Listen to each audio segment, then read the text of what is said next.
പ്രിയ സ്നേഹിതരെ, രണ്ട് പ്രധാനപ്പെട്ട ചിന്തകളിലേക്കാണ് ക്രിസ്മസ് നമ്മെ ഓരോരുത്തരെയും ക്ഷണിക്കുന്നത്. ആദ്യത്തെ, സന്മനസ്സുള്ളവരായിരിക്കുക എന്നതാണ് ക്രിസ്മസ് നൽകുന്ന പ്രഥമ ചിന്ത. 1914 ഒന്നാം ലോക മഹായുദ്ധ പോർക്കളത്തിൽ ഡിസംബർ മാസത്തിൽ ഒരു മഹാ അത്ഭുതം നടന്നു. അനേകം വർഷങ്ങളായി ശത്രുതയിലായിരുന്ന ജർമ്മനും ബ്രിട്ടനും തമ്മിലുള്ള യുദ്ധമായിരുന്നു. അന്നത്തെ മാർപ്പാപ്പയായിരുന്ന ബെനഡിക്ട് 15 മാർപ്പാപ്പ ആ യുദ്ധം അവസാനിപ്പിക്കാനായി സമാധാന സന്ദേശങ്ങൾ അയച്ചെങ്കിലും ഇരു രാജ്യങ്ങളും അവ ചെവിക്കൊള്ളാതെ യുദ്ധം തുടർന്നുകൊണ്ടേയിരുന്നു. എന്നാൽ ക്രിസ്മസ് രാത്രിയിൽ ബ്രിട്ടീഷ് സൈനികരും ജർമ്മൻ സൈനികരും മുഖാമുഖം നിൽക്കുന്ന സമരമുഖത്താണ് ആ അത്ഭുതം നടന്നത്. ജർമ്മൻ ക്യാമ്പുകളിൽ നിന്നും കരോൾ ഗാനങ്ങൾ കേൾക്കുന്നു. ജർമ്മൻ ക്യാമ്പുകൾ മുഴുവൻ ക്രിസ്മസ് ട്രീയാലും മറ്റും അലങ്കരിക്കപ്പെട്ടിരിക്കുന്നു.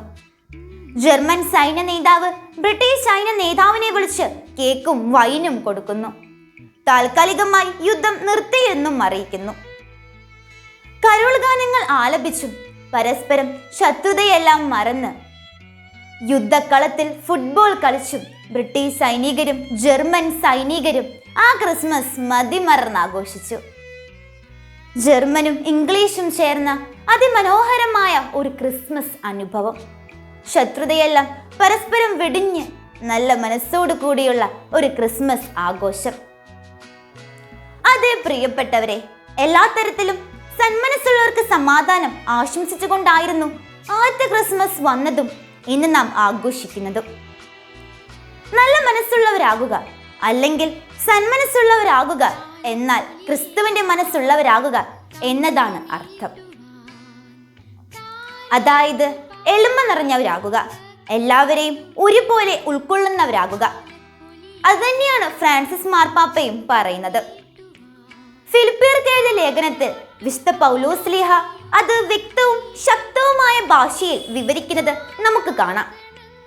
സ്വയം ശൂന്യമായിക്കൊണ്ട് താഴ്മയുള്ളവനും മരണം വരെ അനുസരണയുള്ളവനും ദാസനുമായ യേശുവിന്റെ മുഖമാണ് പൗലോസ് ശ്ലീഹ അവിടെ ചൂണ്ടിക്കാണിക്കുന്നത്. സഭയിലെ വിശുദ്ധന്മാരും മറ്റനേകം മഹാന്മാരും ഫ്രാൻസിസ് പാപ്പായുമെല്ലാം അനുകരിക്കുന്നത് ക്രിസ്തുവിന്റെ ഈ മനസ്സാണ്. എല്ലാവരെയും ഉൾക്കൊണ്ടുകൊണ്ടുള്ള ഈശോയുടെ ജനനമല്ലേ ക്രിസ്മസിന്റെ ഏറ്റവും വലിയ പ്രത്യേകത. അവിടത്തേക്ക് പ്രകാശം പരത്തിയ നക്ഷത്രവും ശാന്തിയുടെയും സന്തോഷത്തിന്റെയും ഗീതങ്ങൾ ആലപിച്ചുകൊണ്ട് മാലാഖമാരും ഏറ്റവും പാവപ്പെട്ട ഇടയന്മാരും വിജ്ഞാനികളായ രാജാക്കന്മാരും ആടും പശുവും മറ്റു ജീവജാലങ്ങളുമെല്ലാം ഒരുപോലെ ഇടം കണ്ടെത്തിയ പുൽക്കൂട്ടിലല്ലേ ഈശോ ജനിച്ചത്. എല്ലാവരെയും ഉൾക്കൊള്ളുവാൻ ഈശോയെ പോലെ ജ്ഞാനെന്ന ഭാവം ഇല്ലാത്തവരാകണം, ശത്രുതയില്ലാത്തവരാകണം, താഴ്ന്നു കൊടുക്കുവാൻ വിട്ടുകൊടുക്കുവാൻ മനോഭാവമുള്ളവരാകണം. അവിടെ സന്തോഷമുണ്ടാകൂ, സമാധാനമുണ്ടാകൂ, ക്രിസ്തുവിന് ജനിക്കാനാവൂ. രണ്ടാമത്തെ ചിന്ത ഇങ്ങനെയാണ്: ഉണ്ണീശോ നൽകുന്ന സന്തോഷം ലോകമെങ്ങും പോയി പകരുക എന്നത്.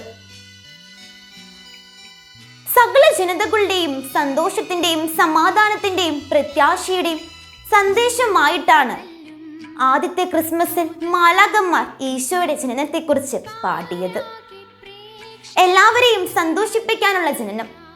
അന്ധകാരത്തിൽ കഴിഞ്ഞ ജനത്തിന് ഒരു പ്രകാശം ഉദിച്ചു എന്നാണ് പ്രവാചകന്മാർ ഈശോയുടെ ജനനത്തെക്കുറിച്ച് പറഞ്ഞത്. ഈശോയുടെ ജനനം എല്ലാവരെയും സന്തോഷിപ്പിക്കാനുള്ളതായിരുന്നു, എല്ലാവർക്കും പ്രകാശം പരത്താനുള്ളതായിരുന്നു. എന്നാൽ ഉണ്ണീശോയെ പോലെ നമ്മിൽ പലർക്കും സന്തോഷത്തോടെ കഴിയാൻ സാധിക്കുന്നില്ല. കാരണം നമ്മുടെ പല ക്രിസ്മസും ക്രിസ്തുവില്ലാത്ത ആഘോഷമായി വെറും ഒരു ക്രിസ്മസായി മാറുന്നു, ക്രിസ്തുവില്ലാത്ത ജീവിതങ്ങളായി മാറുന്നു.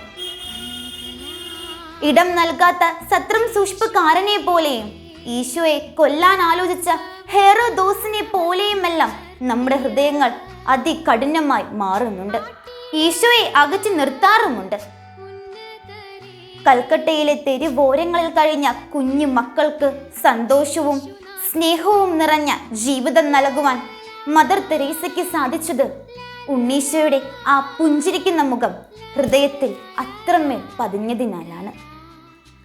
ഫിലിപ്പിയർക്ക് എഴുതിയ ലേഖനത്തിൽ വിശുദ്ധ പൗലോസ് ശ്ലീഹ അത് തന്നെയാണ് പറയുന്നത്. നിങ്ങൾ എപ്പോഴും നമ്മുടെ ക്രിസ്തുവിൽ സന്തോഷിക്കുവിൻ. ഞാൻ വീണ്ടും പറയുന്നു, നിങ്ങൾ സന്തോഷിക്കുവിൻ. ക്രിസ്മസിന്റെ സന്തോഷം നമുക്ക് ഉൾക്കൊണ്ടുകൊണ്ട് ജീവിക്കാം. ഏവർക്കും ക്രിസ്മസിന്റെ മംഗളങ്ങൾ നേരുന്നു. നന്ദി.